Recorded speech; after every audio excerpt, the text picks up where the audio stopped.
اعوذ باللہ من الشیطان الرجیم بسم اللہ الرحمن الرحیم الحمد للہ رب العالمین الصلاۃ والسلام علی اشرف الانبیاء والمرسلین وخاتم النبیین وعلی اہل بیتہ الطیبین الطاہرین المعصومین الذین اذہب اللہ عنہم الرجس وطہرہم تطہیرا ولعنۃ اللہ علی اعدائہم من یوم عداوتہم الی قیام یوم الدین اما بعد بسم اللہ الرحمن الرحیم ولا تطرد الذین یدعون ربهم بالغداوۃ والعشی یریدون وجہہ صدق اللہ العلی العظیم۔ مومنین و مومنات، آج پھر آپ کی خدمت میں اپنے موضوع دعا کے ساتھ آپ کی خدمت میں حاضر ہوا ہوں کہ دعا جو ہے اس کی کتنی اہمیت ہے، اس کا کتنا بڑا مقام ہے، اس کی کتنی بڑی ضرورت ہے، کس طرح اللہ سے مانگنا ہے، کس طرح اللہ کو پکارنا ہے، کس طرح تقرب الہی حاصل کرنا ہے۔ تو یہ ہمیں انبیاء نے اس کا طریقہ بتایا ہے، اولیاء نے ہمیں اس کا طریقہ بتایا ہے، صالحین نے اس کا طریقہ بتایا ہے، مومنین نے طریقہ بتایا ہے کہ اللہ کی بارگاہ میں کس طرح انسان کو حاضر ہونا ہے اور کس انداز سے اسے مانگنا ہے۔ اور اس دعا کا ذکر پروردگار نے اپنی مقدس کتاب میں بہت سارے مقامات پر ذکر کیا ہے، جیسا کہ میں ہر درس میں ابتدا میں کوشش کرتا ہوں کہ آپ کی خدمت میں ایک آیہ مجیدہ کی تلاوت کی جائے اور اس کے ذریعے سے گفتگو کا آغاز کیا جائے۔ تو آج جس آیہ کریمہ سے میں نے آج کے اس درس کی ابتدا کی ہے، اس میں بتایا گیا ہے کہ اولیاء اللہ کس طرح اللہ سے دعا مانگتے تھے اور کس طرح وہ تقرب الہی حاصل کرتے تھے، اور اللہ کے نزدیک کون سے وہ بندے ہیں کہ جو مقرب الہی ہیں۔ تو اللہ سبحانہ وتعالی ارشاد فرما رہا ہے اپنے نبی سے، وَلَا تَطْرُدِ الَّذِينَ يَدْعُونَ رَبَّهُمْ بِالْغَدَاوَةِ وَالْعَشِيِّ يُرِيدُونَ وَجْهَهُ، خبردار جو لوگ صبح و شام اپنے خدا کو پکارتے ہیں اور خدا ہی کو مقصود بنائے ہوئے ہیں، انہیں اپنی بزم سے الگ نہ کیجیے۔ اللہ سبحانہ وتعالی اپنے نبی کو خطاب کر رہا ہے کہ میرے وہ بندے کہ جو مجھے صبح اور شام پکارتے ہیں، یعنی ہر وقت میرا ذکر کرتے ہیں، مجھ سے التجا کرتے ہیں، مجھ سے مانگتے ہیں، انہیں اپنی محفل سے جدا نہ کیجیے۔ کیوں؟ اس لیے کہ جب وہ پیغمبر اسلام محمد مصطفیٰ صلی اللہ علیہ وآلہ وسلم کی بزم میں بیٹھتے تھے، چونکہ غریب لوگ تھے، فقیر لوگ تھے، سرمایہ دار نہیں تھے، تو کچھ سرمایہ دار جو ہیں انہوں نے اپنی کنڈیشنیں جو ہیں وہ نبی کے سامنے پیش کرنا شروع کر دیں۔ یہ آج کی بات نہیں ہے، یہ اس وقت کی بات ہے۔ اس وقت بھی لوگ جو ہیں وہ اسلام میں اپنی ایک شخصیت منوانے کے لیے، اپنے آپ کو ظاہر کرنے کے لیے کچھ اپنی جو ہے وہ کنڈیشنیں رکھتے تھے۔ تو تو اللہ سبحانہ و تعالیٰ کو یہ بات بالکل پسند نہ آئی۔ آج کا بھی یہی سلسلہ ہے، آج کا بھی یہی جو دور ہے، اس میں بھی لوگوں کی جو دین کی خدمت ہوتی ہے وہ کم ہوتی ہے، اور اپنی شخصیت کو منانے میں ان کا زیادہ جو ہے وہ زور لگتا ہے، اور اس میں زیادہ سٹرگل کرتے ہیں، اس میں زیادہ کوشش کرتے ہیں اپنی شخصیت کے منوانے کی۔ حالانکہ انسان کو چاہیے کہ جب وہ دین اسلام کا کام کر رہا ہے، دین اسلام کی خدمت کر رہا ہے، یا کوئی للہ اور فی اللہ کام کر رہا ہے، تو اس کو اپنے آپ کو مٹا دینا چاہیے۔ اس کے اندر عاجزی ہونی چاہیے، اس کے اندر انکساری ہونی چاہیے، اس کے اندر تحمل ہونا چاہیے، اس کے پاس صبر اور بردباری ہونی چاہیے۔ نہ جائے کہ مختلف انداز میں جو ہے وہ کنڈیشنیں جو ہے وہ پیش کرنی شروع کر دے۔ تو اس وقت کچھ لوگ جو تھے، جو سردار تھے، جو مالدار تھے، جو پیسوں والے تھے، جو طاقت والے تھے، تو انہوں نے بھی پیغمبر اسلام محمد مصطفیٰ صلی اللہ علیہ وآلہ وسلم کے سامنے یہ کنڈیشنیں جو ہے وہ رکھنا شروع کر دیں۔ تو اللہ سبحانہ و تعالیٰ نے اپنے نبی کو مخاطب کرتے ہوئے ارشاد فرمایا، وَلَا تَطْرُدِ الَّذِينَ يَدْعُونَ رَبَّهُمْ بِالْغَدَاوَةِ وَالْعَشِيِّ يُرِيدُونَ وَجْهَهُ، خبردار جو لوگ صبح اور شام اپنے خدا کو پکارتے ہیں اور خدا ہی کو مقصود بنائے ہوئے ہیں، انہیں اپنی بزم سے الگ نہ کیجیے۔ ما علیک من حسابہم من شیء، اس لیے کہ نہ آپ کے ذمہ ان کا کوئی حساب ہے، وما من حسابک علیہ من شیء، اور نہ آپ کے حساب میں سے ان پر کوئی شے ہے، یعنی ان کا اپنا کام ہے، ان کی اپنی مسئولیت ہے، اور آپ کی اپنی مسئولیت، یعنی آپ پر وہ کوئی بوجھ نہیں ہے۔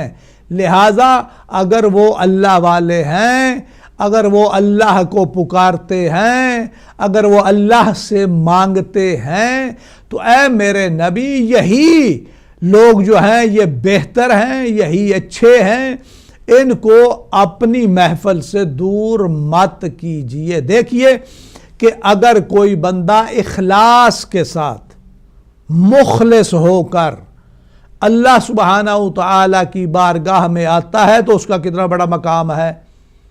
اللہ سبحانہ و تعالیٰ اپنے نبی سے کہہ رہا ہے کہ اگر وہ نہیں آنا چاہتے تو بے شک نہ آئیں۔ اگر ان کا یہ مطالبہ ہے کہ ان کو اٹھا دیا جائے، ان کو دور کر دیا جائے، کیونکہ ہمارے سٹینڈرڈ کے مطابق نہیں ہے، اگر ہم آپ کے پاس اور یہ بھی موجود ہوں بیٹھیں تو ہماری توہین ہوتی ہے، ہماری ہتک ہوتی ہے۔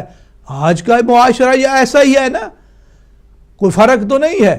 آج بھی بڑے ایسے لوگ ہیں کہ جو فقیروں کے ساتھ، غریبوں کے ساتھ بیٹھنا پسند نہیں کرتے، حالانکہ اسلام نے یہ تعلیم نہیں دی، پیغمبر اسلام نے یہ تعلیم نہیں دی۔ آپ قرآن کو پڑھیے، قرآن، اگر آپ مسلمان ہیں، سچے مسلمان ہیں، تو آپ قرآن مجید کو پڑھیں، قرآن مجید کا مطالعہ کریں، قرآن مجید سے ہدایت حاصل کریں۔ اگر قرآن مجید سمجھ میں نہیں آتا تو در اہل بیت پر جائیں، در اہل بیت پر دستک دیں، یا رسول اللہ ہمیں یہاں سے سمجھ نہیں آ رہی، اہل بیت کو پکاریے تو آپ کو بتائیں گے کہ اس آیت سے اللہ سبحانہ و تعالیٰ کا کیا مقصود ہے، اللہ سبحانہ و تعالیٰ کیا فرما رہے ہیں۔ تو بڑی واضح آیت ہے، بڑے صاف اور شفاف انداز میں اللہ سبحانہ و تعالیٰ نے اپنے نبی سے ارشاد فرما دیا ہے کہ اے میرا رسول، وہ لوگ جو صبح و شام اللہ کو پکارتے ہیں اور آپ کا حساب سوائے مقصود الہی کے اور ان کا کوئی مقصد نہیں ہے، تو ان کا آپ پر کوئی حساب بھی نہیں ہے اور نہ ہی آپ کا ان پر کوئی حساب ہے، لہذا انہیں اپنی بزم سے الگ مت کیجئے. وما من حسابک علیہم من شیء فتطردہم فتکون من الظالمین. اگر انہیں آپ اپنی محفل سے اٹھا دیں گے تو ظالمین سے قرار پائیں گے. یعنی اللہ سبحانہ و تعالی ہمیں یہ بتانا چاہتے ہیں، ہمیں یہ درس دے رہے ہیں کہ اگر میں اپنے نبی کو اتنی سخت بات کہہ سکتا ہوں تو تم کون ہو، تمہارا کیا مقام ہے. تو ہمیں اس سے کیا سیکھنا ہے، ہمیں کیا کرنا ہے کہ اگر کوئی غریب آ جائے، اگر کوئی مفلس و نادار آ جائے تو ہم کہیں کہ وہاں بیٹھ جاؤ، اپنے سے دور کر دیں. اور اگر کوئی مالدار آ جائے، صاحب حیثیت آ جائے تو اس کے لیے ہم اٹھ کھڑے ہوں، اس کا استقبال کریں. کیا یہی اسلام ہے؟ کیا یہی اخلاق محمدیہ ہے؟ نہیں. اخلاق محمدیہ یہ ہے کہ جو مفلس و نادار ہیں مگر دیندار ہیں، صاحب تقوی ہیں، پرہیزگار ہیں، متقی ہیں، تو وہی ان کا مقام جو ہے اللہ کے نزدیک بلند ہے. اگر ہم چاہتے ہیں کہ ہم بھی مقرب الہی بن جائیں تو ہمیں کیا کرنا ہے؟ ہمیں بھی تقوی الہی جو ہے وہ حاصل کرنا ہے. اور کیسے تقوی الہی حاصل ہوگا؟ آئیے بارگاہ الہی میں، آئیے گڑ گڑائیے اللہ کے سامنے، عاجزی و انکساری کا اظہار کیجئے. یہ نہیں کہ ہم آئیں اور ہمارا وہی ٹھاٹ باٹ ہو اور وہی ہمارا انداز ہو، وہی لہجہ ہو اور اسی لہجے میں ہم اللہ سے گفتگو کریں. نہیں، مومنین و مومنات، ہمیں سیکھنا ہے اولیاء اللہ سے، ہمیں سیکھنا ہے صالحین سے، ہمیں سیکھنا ہے متقین سے کہ وہ کس طرح اللہ کی بارگاہ میں اگر اوپر چلے جائیں تو بہت ہی اچھا آپ کے لیے نمونہ ہے اہل بیت اطہار. صحیفہ سجادیہ کو پڑھیں، صحیفہ سجادیہ کا مطالعہ کریں. رسالت الحقوق جو امام زین العابدین سید الساجدین صلوات اللہ وسلام علیہ نے حق بیان کیے ہیں، اس کا مطالعہ کیجئے. صحیفہ سجادیہ کہ جس میں دعاؤں کا ایک ذخیرہ ہے. امام نے بتایا ہے کہ اللہ کی بارگاہ میں ہمیں کیسے جانا ہے، اللہ سے ہم نے کیسے مانگنا ہے. تو کوشش کیجئے کہ زبور آل محمد کا مطالعہ کریں جسے صحیفہ سجادیہ کہتے ہیں. تو میں آپ کی خدمت میں عرض کر رہا تھا کہ اولیاء اللہ جو ہیں وہ کس انداز میں اللہ سبحانہ وتعالی سے مانگتے ہیں.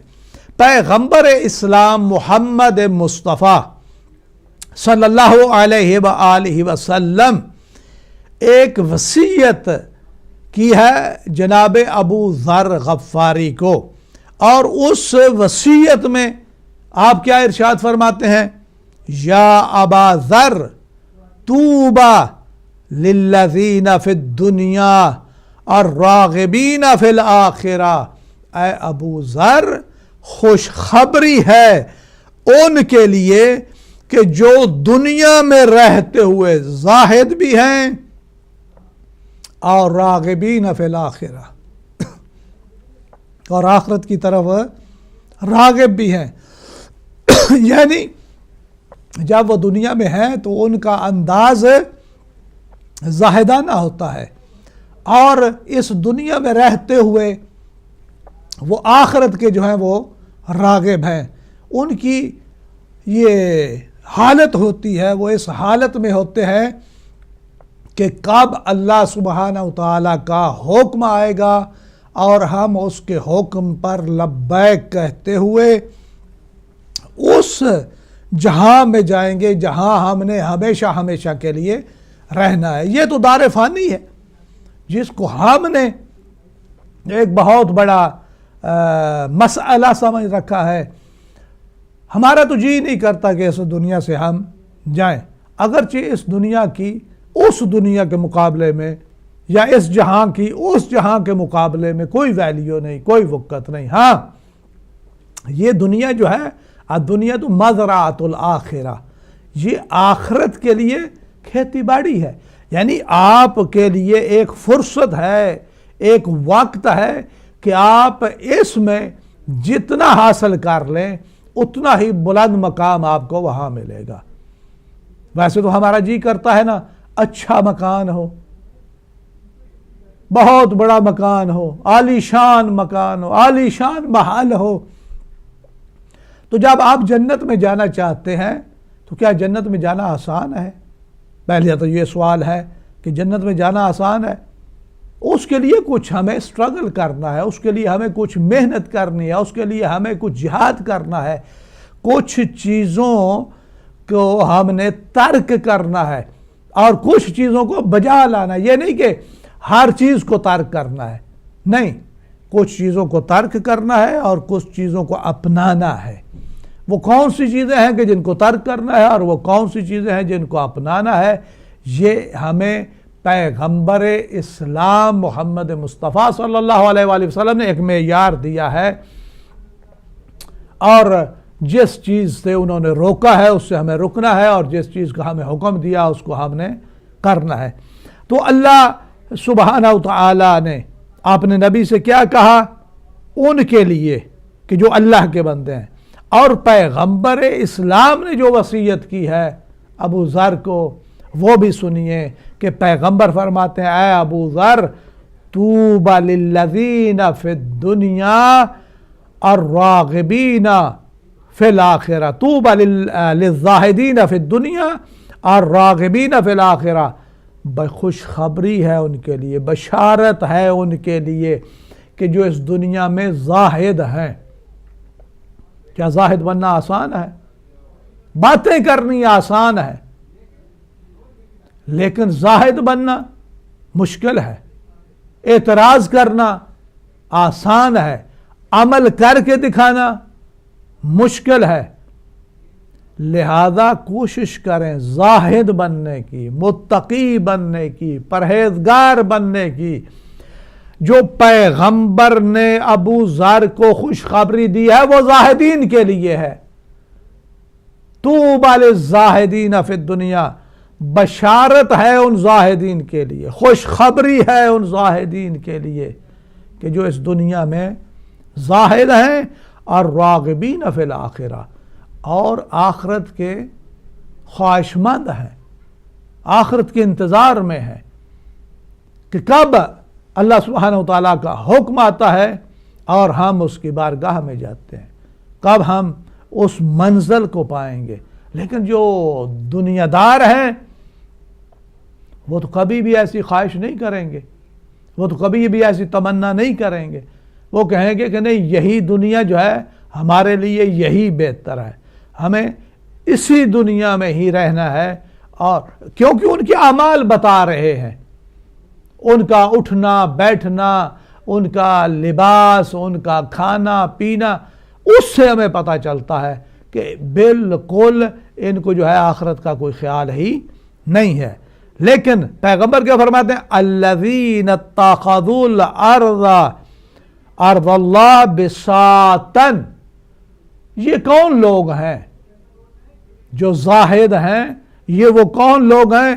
پیغمبر فرماتے ہیں کہ یہ وہ ہیں کہ جنہوں نے اللہ سبحانہ تعالی کی زمین کو اپنا بساط بنا رکھا ہے،